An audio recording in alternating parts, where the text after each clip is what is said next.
Olá, caros alunos dos segundos anos da Escola Salles Campos. Estou aqui novamente, o professor Felipe, professor de Física. Talvez muitos de vocês não me conheçam, mas eu estou aqui a pedido do Eduardo e do Júnior, para a produção dessas aulas, nesse período de isolamento social. Bom, o tema dessa atividade, como vocês devem ter visto, é a introdução à termodinâmica, como um estudo inicial da temperatura, certo? Essa atividade é referente à terceira semana do mês de abril, certo? Voltando aqui à atividade, eu deixei um vídeo aqui, certo? Esse vídeo também foi eu que produzi com uma explicação inicial do conteúdo. Eu espero que vocês tenham assistido, certo? E em seguida vem um questionário com 5 questões, certo? Relacionado aí a esses conceitos iniciais. Bom, como eu já produzi esse vídeo introdutório, com os conceitos básicos de temperatura e tal, essa explicação, essa correção do questionário vai ser algo mais rápido do que eu. Vejamos o seguinte. A primeira questão pede para a gente marcar a alternativa correta sobre a temperatura, pessoal? O primeiro item diz o seguinte: é a energia que se transmite de um corpo a outro em virtude da diferença de temperatura. O item B é uma forma de calor. O item C é uma grandeza associada ao grau da agitação das partículas que compõem um corpo. Quanto mais agitadas as partículas de um corpo, menor será a sua temperatura. Item D, uma grandeza associada ao grau de agitação das partículas que compõem um corpo. Quanto mais agitadas as partículas de um corpo, maior será a sua temperatura. E o item E, o último, energia térmica em trânsito. Antes de resolver essa questão, vamos ver aqui o seguinte. Eu tenho aqui essa simulação, essa animaçãozinha, A gente vê aqui uma determinada substância nos três estados físicos conhecidos da matéria, certo? Que é o estado sólido, o líquido e o gasoso, como a gente vê, certo? Como percebemos, o estado sólido é aquele estado em que as moléculas estão bem juntinhas, quase coladas umas com as outras e um movimento bem pequeno, certo? Um movimento de vibração, de agitação. Já no estado líquido, a gente percebe que as moléculas estão um pouquinho mais dispersas, estão um pouquinho mais soltas e estão um pouquinho mais espaçadas, de certo modo. Já no estado gasoso, é o estado em que as moléculas estão totalmente dispersas, Ou seja, elas estão bastante agitadas e totalmente espalhadas dentro desse recipiente, A temperatura, pessoal, está relacionada justamente a esse comportamento das moléculas, das substâncias. Se a gente pensar aqui na água, a água no seu estado sólido é o gelo. Você pega os cubinhos de gelo lá no congelador da geladeira, E ali ela está a uma baixa temperatura, que seria representado aqui, os cubinhos de gelo pelo estado sólido. Já a água na forma líquida, da forma que a gente ingere, está no estado líquido, dessa forma. E já na forma de vapor ou gás, elas estão nessa terceira forma aqui. Por exemplo, no ar existem partículas de água, certo? Na forma de vapor ou até mesmo gasosa, certo? Tem uma leve diferença entre vapor e gás. Futuramente vocês vão estudar isso. Então, assim, a temperatura está relacionada justamente a esse movimento das moléculas, certo? A temperatura ela é a medida da agitação ou da vibração das moléculas de uma substância. Quanto maior for a temperatura, significa dizer que mais agitadas estão as moléculas de uma substância. No estado gasoso, né, ele indica um estado em que a temperatura é alta, as moléculas estão muito agitadas e bastante espalhadas aqui no recipiente, como mostra aqui, certo? Já o estado sólido, né, a temperatura é menor, como a gente está vendo, e as moléculas estão com pouca agitação, certo? Digamos assim. A esse movimento tem uma energia associada, vocês devem ter estudado lá no primeiro ano. A energia relacionada ao movimento é chamada de energia cinética. Então, a temperatura também pode ser vista como a energia cinética média das moléculas de uma determinada substância ou gás, certo? Então, é um outro conceito disso. Vamos voltar aqui para a questão. Portanto, a resposta correta aqui para a questão seria essa daqui, né? Uma grandeza associada ao grau de agitação das partículas que compõem um corpo. Quanto mais agitadas as partículas de um corpo, maior será a sua temperatura, certo? Então, seria esse item aí a resposta. Segunda questão, vamos lá. A segunda questão, ela fala sobre os termômetros, né? Eu deixei lá no vídeo de explicação comentários, né, sobre as características específicas de cada termômetro.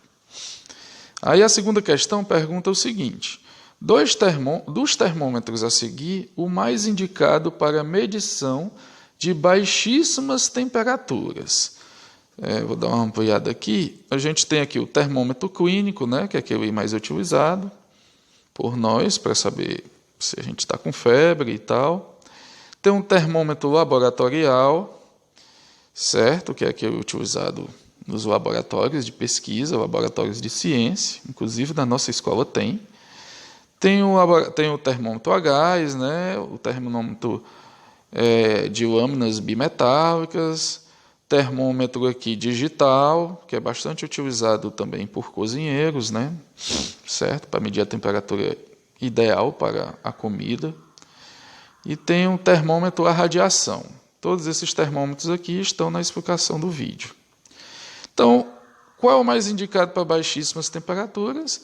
É o termômetro a gás, certo? O termômetro a gás, como eu mostrei lá, né, ele é utilizado mais para estudos científicos, né, estudos que envolvem a medição da temperatura em baixos valores, né, em baixas temperaturas. No caso aqui, o exemplo que eu coloquei aqui, um termômetro ao gás hélio, né? Não sei se vocês lembram, da química. O gás hélio é aquele primeiro elemento dos gases nobres na tabela periódica, né? E o gás hélio ele tem um baixo ponto de condensação, a menos 269 graus Celsius. O que é que significa isso, professor? Não lembro. A condensação é quando a transformação do estado de gás ou vapor em estado líquido. Então, o hélio, a qualquer temperatura acima de menos 269, sempre ele vai estar no estado de gás, certo? Então, é muito difícil ter o hélio no estado físico líquido ou no estado sólido, né? Em condições normais, né, em condições ambientes, digamos assim, o hélio sempre se encontra no estado de gás, certo? Bom, vamos à Próxima questão. Terceira questão, ó, os pontos de vaporização da água nas escalas Celsius, Fahrenheit e Kelvin. Eu estou vendo aqui que essa questão ela está com um pequeno erro, certo? Nos itens. Ela está com esse erro aqui nos itens.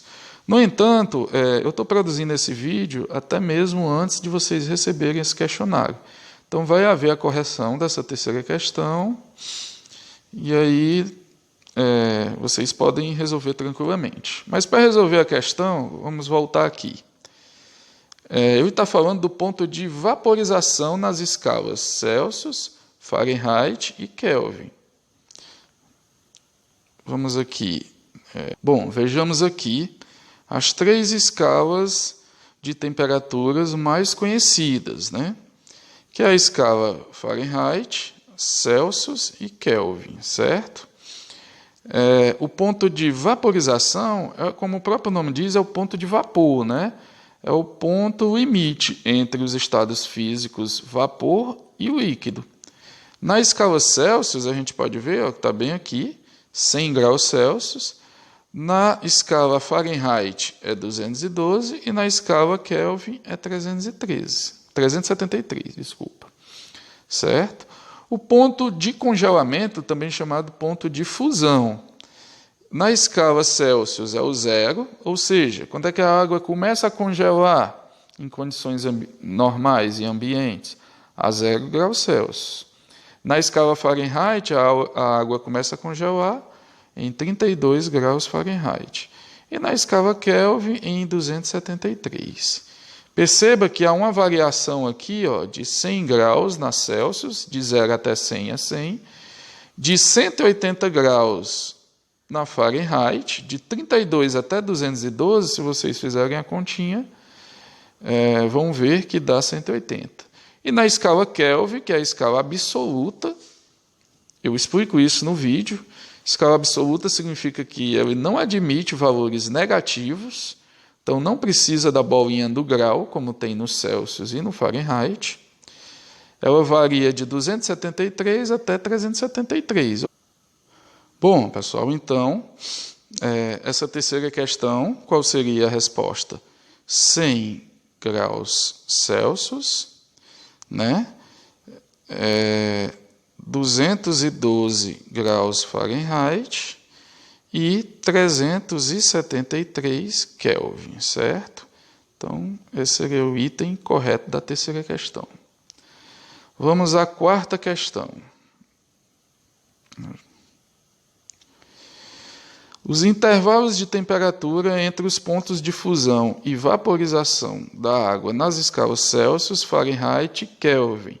A gente acabou de ver, né? Do ponto de fusão até a vaporização, o ponto de vapor, vaporização da água, na escala Celsius, a gente viu que era de 100 graus.